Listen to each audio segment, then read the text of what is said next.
서가번의 직설.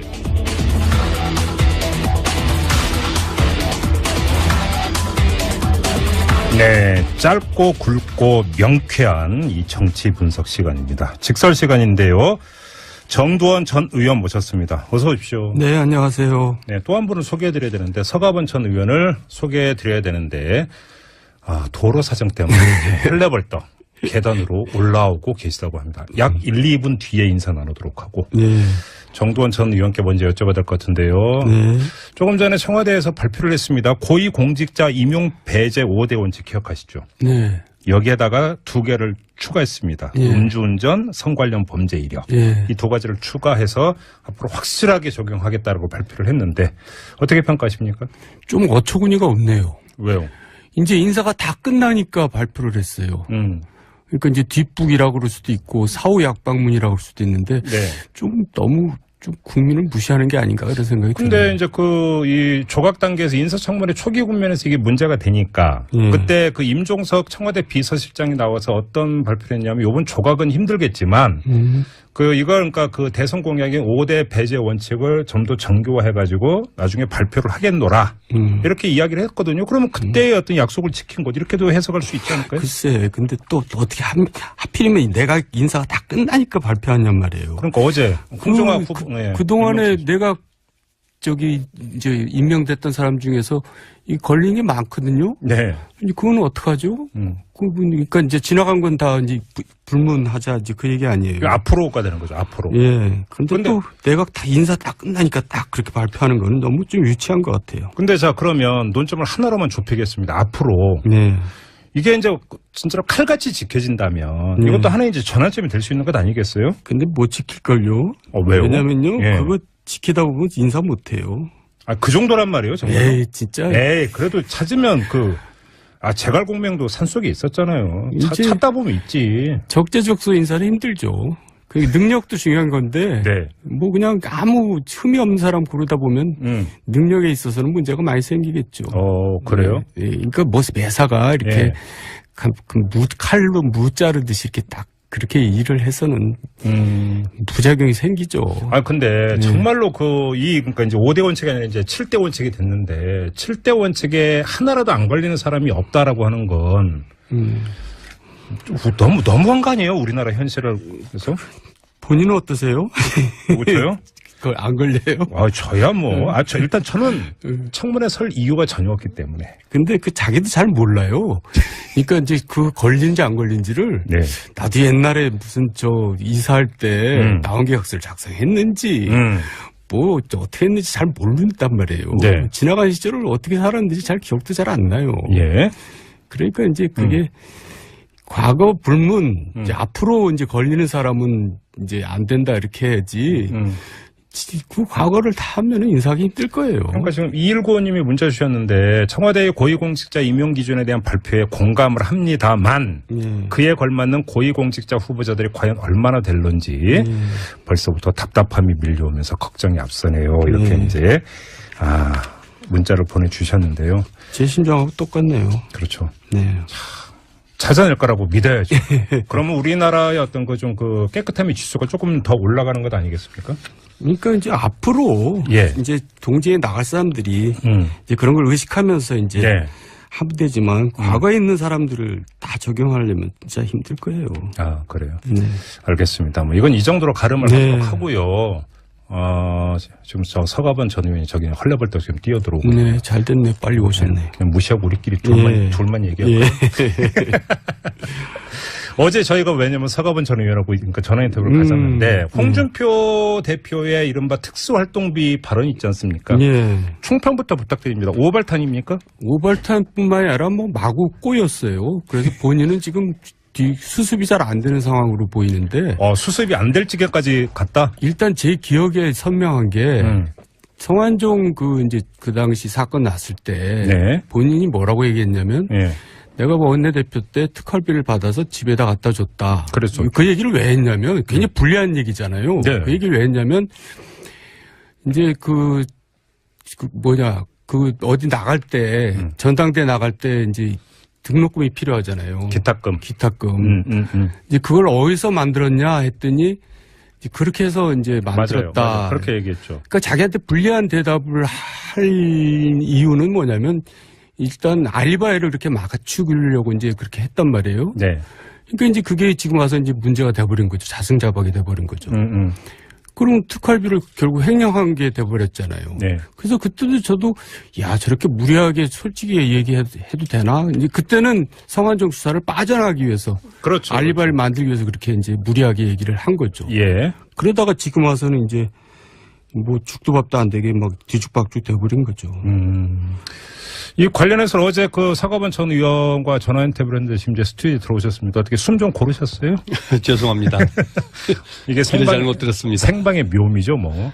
어제 저희하고 이제 그 인터뷰했던 특활비 이야기 뭐 다시 되묻지는 않겠고요. 네네. 혹시 그 인터뷰된 다음에 홍준표 대표로부터 뭐 전화 이런 거 안 받으셨어요? 지금 베트남 가셨대요. 알고 그래서. 있어요. 예. 뭐 국제 전화도 있으니까. 따로 못 받았습니다. 자, 그러면 이 그 특활비 문제는 이제 어떻게 정리가 되는 겁니까, 그러잖아. 그럼 앞으로. 그러니까 홍준표 대표 네, 그 특활비 문제. 말입니까? 네, 지금 지금 외국 가서 시간을 좀 번다고 생각을 하겠죠. 네. 여러 가지 지금 정 의원님 말씀하셨습니다만은 지금 꼬일대로 스텝이 꼬일대로 꼬여버렸잖아요. 네, 네. 여러 가지로 답답하겠죠. 뭐 방법이 따로 있습니까? 시간이 약이고. 예, 좀 잊혀졌으면 하겠죠, 뭐. 근데 이게 이제 어제 그 사과반 전 의원께서는 이 이야기를 꺼낸 주된 이유가 개인적인 사유가 있다. 왜냐하면 이게 이제 그 검찰이 이제 국정원 특활비를 수사를 하고 있는데 그 물동이 자신의 그 특활비 발언으로까지 번질 것을 우려해서 선제적으로 차단을 한 것이다. 사과반 전 의원은 어제 이렇게 분석을 했는데요. 정도원 의원님, 이런 분석 공감하세요? 물론 그렇겠죠. 그래요? 이제 특활비가 이제 이슈가 되니까 자기가 정리한다고 하면서 그게 이제 오히려 정리가 안 되고 더 복잡해진 것 같은데. 그러니까 나에 대해서까지 수사하면 안 되라고 하는 그 바탕의 메시지를 이렇게 깔려고 했는데. 그러니까 이제 첫 단추를 잘못 끼니까 그렇게 된 거죠. 그 당시에 특활비를 그렇게 해명한 게 이제 결국은 이제 해결이 안 될 겁니다. 본인이 어쨌든 책임을 져야죠. 그래요? 예. 그러면 그 검찰 수사까지 갈 수도 있다고 보시는 겁니까? 지금 누가 또 고발하겠죠? 횡령죄로. 고발이 들어갈 테니까 제3자가 고발할 수도 있는 거니까 고발 같은 경우. 사과반 전 의원도 그렇게 이미 그러니까 왜냐하면은 법무부 검찰 특활비는 가장 잘 아는 분이잖아요. 그렇죠. 본인도 검사 출신. 검사했고 또 뭐 본인 그 모래시계 검사로 그 모래시계 검사로 이름을 냈고 또 좋은 이미지를 구축해서 정치에 들어왔지 않습니까? 거의 된 모래시계 검사는 자기가 얘기한 거죠. 어쨌든 어쨌든요. 송진아 씨는 그거에 대해서 그거를 지금 상납이라고 얘기하는 것은 어불성설이죠. 사실 검찰의 특활비도 여러 가지로 지금 제도적으로 정비할 거는 맞아요.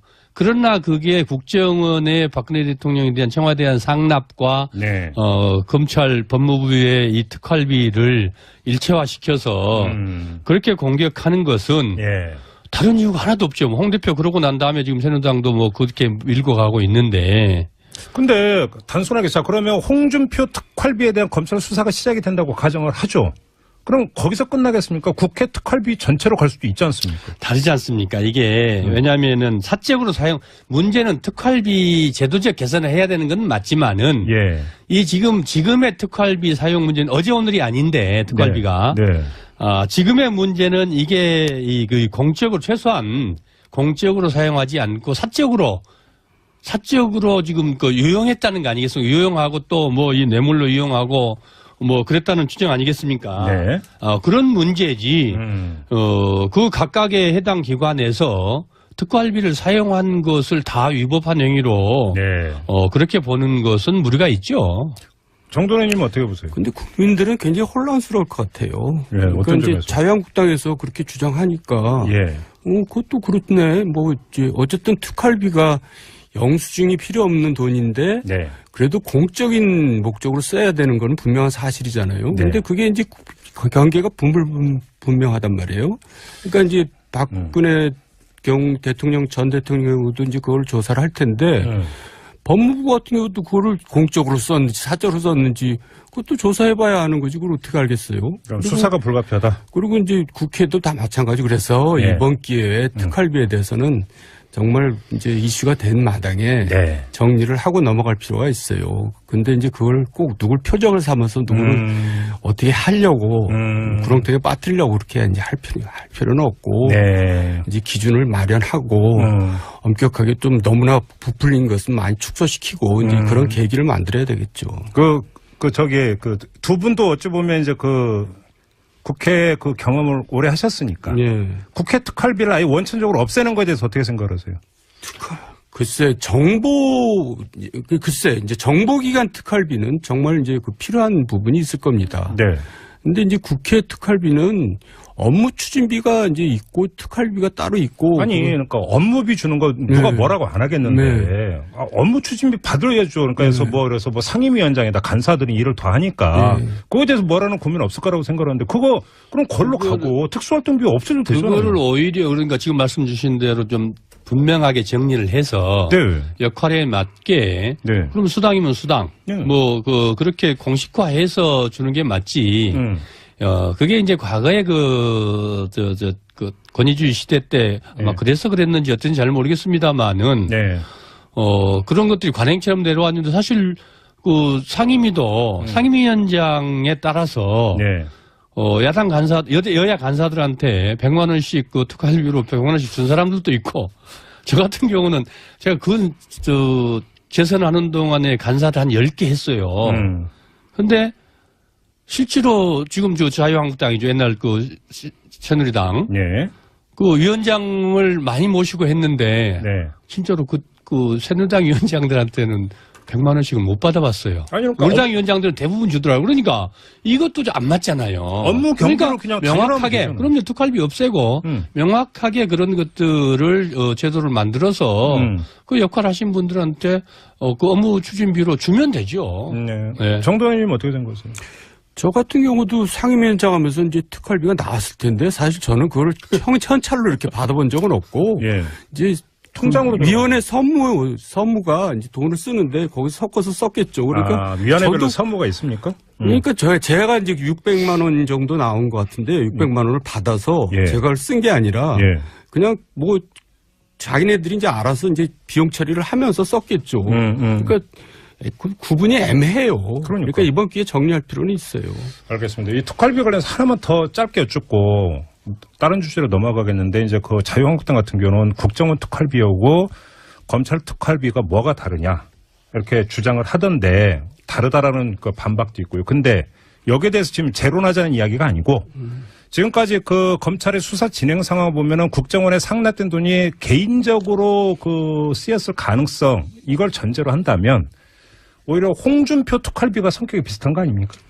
그럼 본인이 그렇게 얘기했잖아요. 그러니까 본인이 집에다 갖다 줬다고. 그러니까 국정원 특활비하고 홍준표 특활비가 성격이 같은 거 아닌가요? 공무로 쓰지 않았다는 얘기를 본인이 한 거죠. 그러니까요. 그러니까 그건 빼도 박도 못하는 거죠. 그러니까 짬짬이로 그냥 그렇게 어디다 썼는지 보고를 안 했으니까 그럴 수 있지만 그러나 본인이 그 부인에게 갖다 줬다고 그래서 사적으로 썼다고 고백을 한 거 아니겠습니까? 그 고백은 면책이 되는지 고백이라고 해서 면책이 되는 건 아니잖아요. 그렇죠. 정상 참작은 좀 될 수가 있죠. 일회라고 준 돈입니다. 그러니까 이제 그 고백을 왜 했냐면 아까도 얘기했지만 성완종 사건에 알리바이를 만들기 위해서 고백을 한 건데 그러니까 이게 성완종 사건에까지 영향을 또 미칠 수가 있죠. 그러니까 이게 물고 물리네. 그렇죠. 그러니까 대법원에서 판단할 때 이건 뭐냐 다시 한번 생각하지 않겠어요? 알겠습니다. 자, 오늘 여쭤볼 게 많은데 이거는 여권 인사인 서가번 의원께 여쭤보겠는데요. 정무수석 누가 하는 겁니까? 지금 이제 좀 며칠 안 됐지 않습니까? 참고로 전병헌 전 수석에 대한 구속영장은 청구가 됐다는 소식이 있었고요. 그래서 저도 오면서 뉴스에 들었습니다만은 안타까운 일이죠. 그런데 정무수석이 사실 지금과 더군다나 이게 정무수석이 이제 주로 대통령을 정무적으로 보자 하는 거예요. 정무적이라면 제일 큰 게 여의도 국회 아니겠습니까? 그렇죠. 정치권이고 밖에 시민사회까지 다 있는데 지금은 또 시민사회 수석 따로 있어요. 그래서 주로 이제 정무적 보좌를 하는 데인데 지금같이 여소야대 전국에서 협치가 중요한 때 사실 정무수석의 역할이라는 게 대단히 중요하죠. 네. 또 그만큼 또 신중할 수밖에 없습니다. 그러니까 누가 될 것 같냐니까. 그걸 어떻게 지금 뭐 알겠어요? 저도 모르죠. 언론에 나와 있는 거 보니까 지금 이제 전직 의원들 중에서 네. 청와대 들어가 있는 분들 강기정 전 의원은 광주 광해시장 도전하는 게 거의 확실하죠. 지금 뭐 맹렬하게 맹렬히 선거운동 하고 그러니까 있다고 이제 청와대 들어가면 듣고 출마 있습니다. 못하니까 그건 아니고. 그렇습니다. 뭐 예. 박수현 대변인 얘기도 나오는 것 같던데 또 본인은 고사했다고 하니까 그것도 지금 충남 뭐 지사 도전. 예. 그러면 이 두 분은 아니고. 그러니까요. 예, 그럼 나머지 또 몇 분도 계시죠. 예.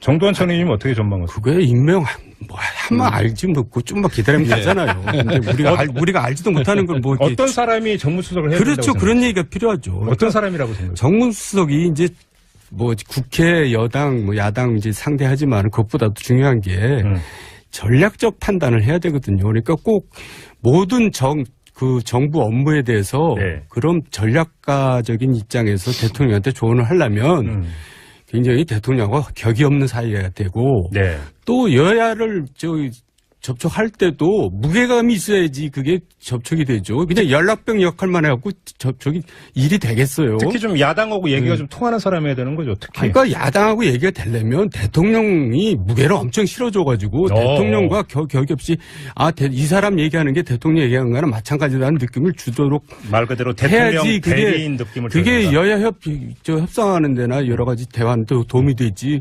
그냥 청와대 입장만 전달하고 오고 뭐 그게 무슨 아무나 해도 되죠. 그러니까 그거야. 그게 누구냐고. 그러니까 그런 사람을 이제 해야 된다는 얘기인데. 네. 궁금하니까. 예. 그러려면은 정말 대통령한테 아니되옵니다. 그건 그렇게 하지 마세요. 네. 이렇게 할 수 있을 정도 사람이 돼야 된다고 생각합니다. 알겠습니다. 근데 정무수석의 역할이 그 대통령 국정운영에서 그렇게 중요한 어떤 그 포션을 차지한다고 봐야 되는 건가요? 어떻게 봐야 되는 거예요? 중요하죠. 그래요? 예. 실제로 지금 말씀하신 것처럼 뭐 국정이 다 정치 아니겠습니까? 그렇죠. 예, 물론 각 수석 비서실장부터 이 청와대 참모들이 다 같이 수석회의하고 또 그렇지 않아도 또 이렇게 정무적 판단 모든 이 업무에서 정무적 판단이 빠질 수가 없습니다. 그렇지만은 그 정무적 판단을 이 주도적으로 업무로 하는 이 수석이거든요. 네. 단순하게 아까 말씀드렸듯이 국회 여야 협치 여의도 그 국회만 이렇게 왔다 갔다 하는 게 아니고 그런 상황들까지 심지어는 인사도 그런 정무적 판단을 빠뜨릴 수는 없잖아요. 그렇죠. 또 정책 하나하나들이 이 정무적으로 그 국민들에게 미칠 영향들 네. 이런 것들까지가 다 대통령을 보좌하는 그 정무적 업무에 들어가거든요. 그래서 범위도 넓고 또 이 그 만나는 이 사람들도 많고 영역도 넓고 그래서 그만큼 그 신중할 수밖에 없고 옛날에 그래서 정무수석이 왕수석이라고 그랬습니다. 자, 마지막 주제 하나만 좀 여쭙고 마무리하도록 하겠는데요. 정두환 전 의원께서 지겹다고 하셔갖고 뭐 질문 드리기가 무서워서.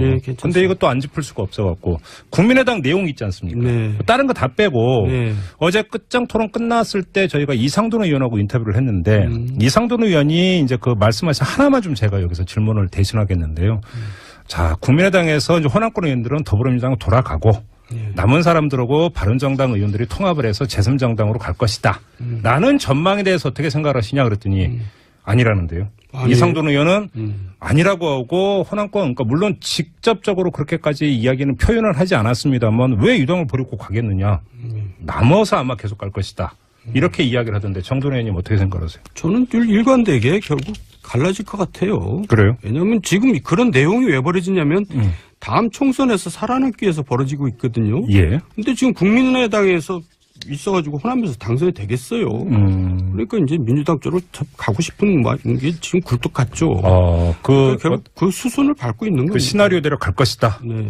서가번 의원님 어떻게 실제로 안철수 대표와 그다음에 박지원, 정동영, 천정배 의원을 필두로 하는 호남계 이른바 그 의원들의 생각은 지금 정 의원님 말씀하신 대로 정반대라는 게 확인이 어제로 확실히 된 거 아니겠습니까? 이른바 심리적 분당. 그렇습니다. 그러면은 이거를 이제 이 당을 누가 깨고 나갈 것이냐.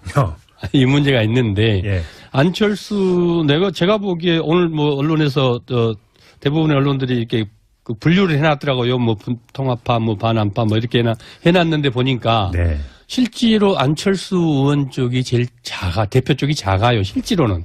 왜냐하면 그 안에 몇 명, 7명인가 있던데, 비례대표 빼놓고 나면 지역구 의원들은 뭐 또 호남 분들 2분 밖에 안 보이더라고요. 네. 근데 그 2분조차도 마지막 순간 선택을 어떻게 할 것인지 저는 뭐 궁금하고 나머지 또 2분 있는데, 그분들도 뭐 실제로 어떤 선택을 할지 잘 모르겠고요. 네.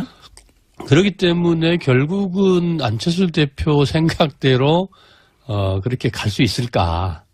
그러면 논의를 모아낼 수 있을까? 한 걸음만 더 나가서 오히려 안철수 대표 쪽에서 당을 박차고 나가는 시나리오는 어떻게 보세요? 그러니까 오히려 그렇게 되지 않을까 싶어요. 오히려? 정말 본인이 정치를 본인 말대로 이당이 돼서 네. 또 대선을 승리로 이끌고 대선까지 승리로 이끌겠다는 각오를 가진다면 네. 다시 또 민주당에서 뛰쳐나가듯이 그 국민당에서 나가서 유승민 바른당에 이제 몇 분이 남을지 모르겠습니다만은 유승민 계하고 같이 합쳐서 새로운 뭔가의 정치 조직체를 만들지 않는 한 저분들을 내보내고 당을 그대로 가지고 갈 수 있다. 저는 제 경험으로 보면은 이런 분석의 바탕에는 네. 어찌 보면 이제 그 세력 분포나 볼 때 오히려 그 호남권 의원들이 더 다수고라고 하는 전제가 깔려 있는데 이해관계가 더 명확하죠. 근데 문제는 그 범위를 현역 의원으로 한정하는 게 아니라 지역위원장이나 당원으로 만약에 확장을 하면 통합 결의를 하고 이렇게 하면 그렇게 가야 될 거 아닙니까? 오히려 그 안철수 대표 쪽이 더 많다고 봐야 되는 거 아닌가요? 그 힘으로 밀어붙이려고 하지 않겠어요? 제 말씀은 이제 그리 되면은 결국은 원내 교섭단체를 누가 구성하냐는 거거든요. 네. 결국은 안철수 대표계와 유승민 대표계가 합쳐서 원내 교섭단체를 구성할 수 있으면은 지금 우리 앵커님 말씀대로 논리가 성립하는데. 그렇게 밀어붙일 것이다. 지금 이른바 반 안철수계 쪽에서 교섭단체를 구성할 수만 있으면 네. 그 반대 논리가 되는 거죠. 알겠습니다. 이제 그 시간이 얼마 없어서 마무리는 정두원 전 의원께 부탁드려야 될 것 같습니다. 예, 안철수 대표가 이제 마지막 정치적인 카드로 이제 통합을 추진하고 있는데 네. 이제 이것도 못하면 이제 집에 가셔야 돼요. 이제 더 이상 정치권에서 할 역할이 없는 것 같아요. 이제 트러블 메이커만 되고 마는 거죠. 그래서 본인을 위해서도. 예. 이제 집에 가실 준비를 하시는 게 좋지 않을까 이렇게 전 충원을 드립니다. 잠깐만요. 진짜로 이 다리를 불살라버리는 수가 있잖아요. 이제 불살라버린 데는 뭐 무슨 의미가 있겠어요. 본인은 대통령의 꿈을 아직도 못 버리고 있는 것 같은데. 17대 때 벌써 이제 문국현 분도 계셨어요. 네. 비슷하죠. 안철수 장조한국당. 예, 장조한국당. 알겠습니다. 아무튼 초미와 관심사인데 아직은 ING 현재 진행형인 것 같아요. 뭐 직선에서 다시 얘기될 수도 있습니다. 너무 지겹다고 하지 마시고요. 네, 자 오늘 직선 이렇게 마무리하도록 하겠습니다. 서가번 전 의원 그리고 정두원 전 의원 두 분과 함께했습니다. 고맙습니다. 수고하셨습니다. 감사합니다. 너무 좀 유치한 것 같아요. 근데 자 그러면 논점을 하나로만 좁히겠습니다. 앞으로 네. 이게 이제 진짜로 칼같이 지켜진다면 이것도 하나의 이제 전환점이 될 수 있는 것 아니겠어요? 근데 못 지킬걸요. 왜요? 왜냐면요. 예. 그거 지키다 보면 인사 못해요.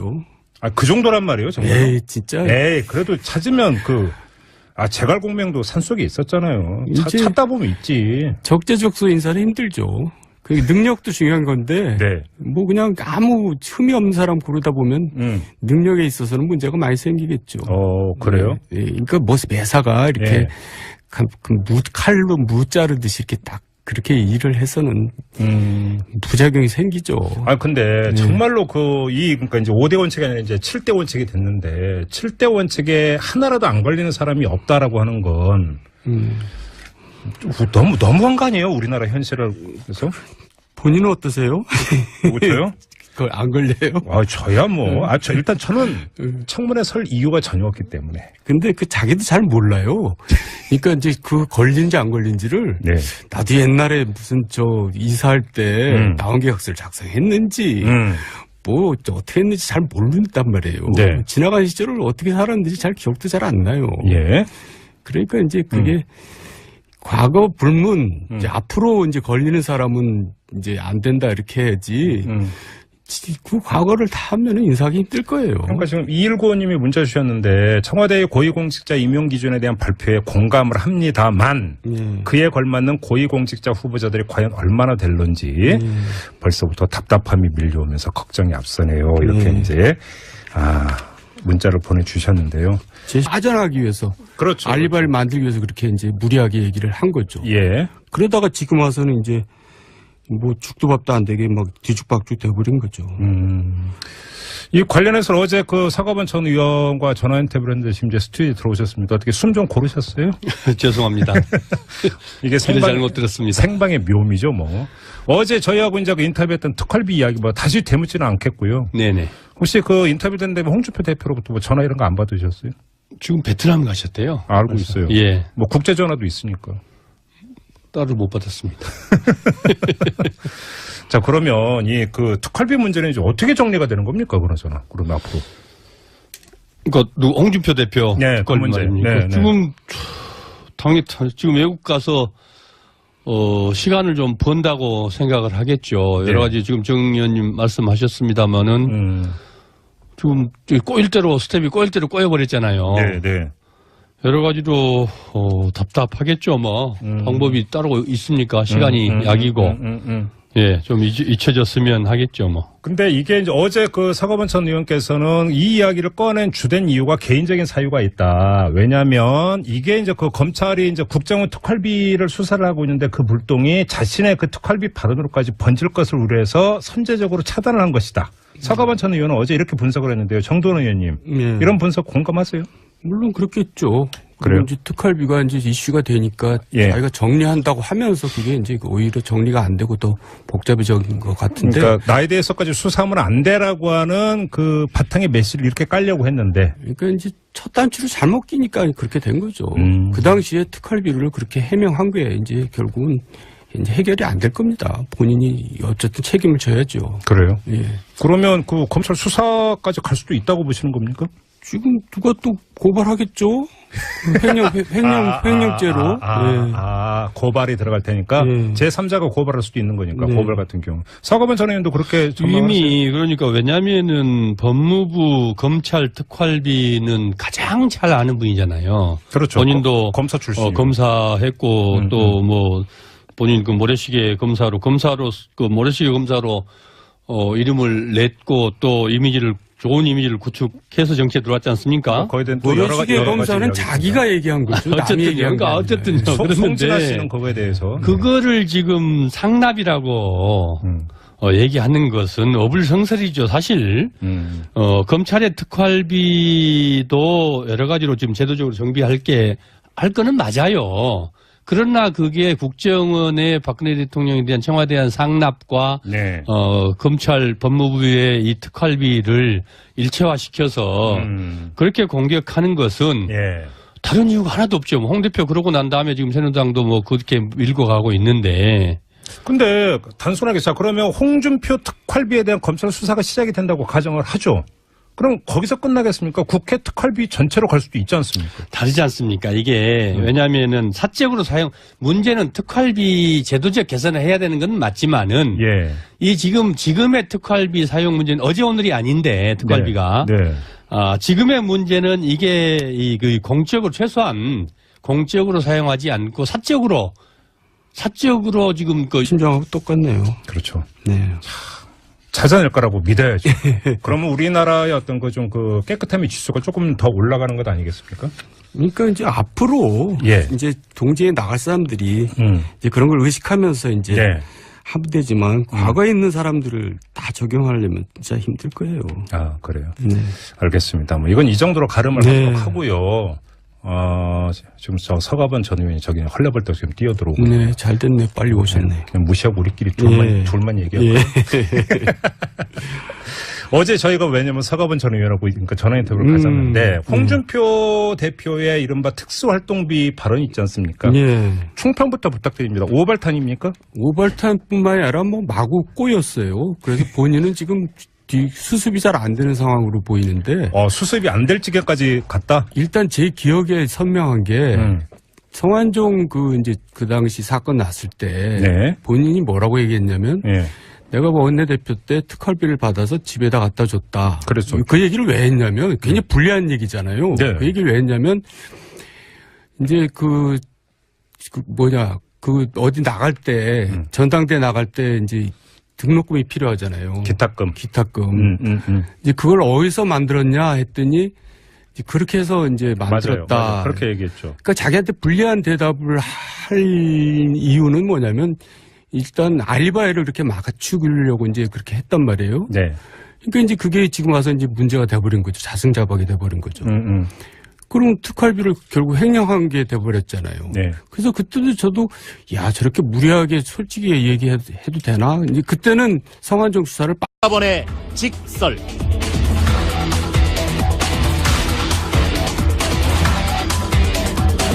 네, 짧고 굵고 명쾌한 이 정치 분석 시간입니다. 직설 시간인데요. 정두원 전 의원 모셨습니다. 어서 오십시오. 네, 안녕하세요. 네, 또 한 분을 소개해드려야 되는데 서가번 전 의원을 소개해드려야 되는데 도로 사정 때문에 헬레벌떡 계단으로 올라오고 계시다고 합니다. 약 1, 2분 뒤에 인사 나누도록 하고 네. 정두원 전 의원께 먼저 여쭤봐야 될 것 같은데요. 네. 조금 전에 청와대에서 발표를 했습니다. 고위공직자 임용 배제 5대 원칙 기억하시죠? 네. 여기에다가 2개를 추가했습니다. 예. 음주운전, 성 관련 범죄 이력. 예. 이 2가지를 추가해서 앞으로 확실하게 적용하겠다고 발표를 했는데 어떻게 평가하십니까?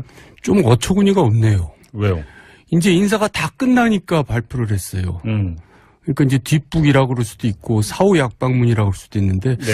좀 너무 좀 국민을 무시하는 게 아닌가 그런 생각이 근데 드네요. 이제 이 조각 단계에서 인사청문회 초기 국면에서 이게 문제가 되니까 그때 그 임종석 청와대 비서실장이 나와서 어떤 발표를 했냐면 이번 조각은 힘들겠지만 그러니까 그 대선 공약인 5대 배제 원칙을 좀 더 정교화해가지고 나중에 발표를 하겠노라 이렇게 이야기를 했거든요. 그러면 그때의 어떤 약속을 지킨 것 이렇게도 해석할 수 있지 않을까요? 글쎄, 근데 또 어떻게 하필이면 내가 인사가 다 끝나니까 발표하냔 말이에요. 그러니까 어제 홍종학 그동안에 내가 이제 임명됐던 사람 중에서 이 걸린 게 많거든요. 네. 그건 어떡하죠? 그러니까 이제 지나간 건 다 이제 불문하자 이제 그 얘기 아니에요. 앞으로가 되는 거죠. 앞으로. 예. 근데 또 내가 다 인사 다 끝나니까 딱 그렇게 발표하는 건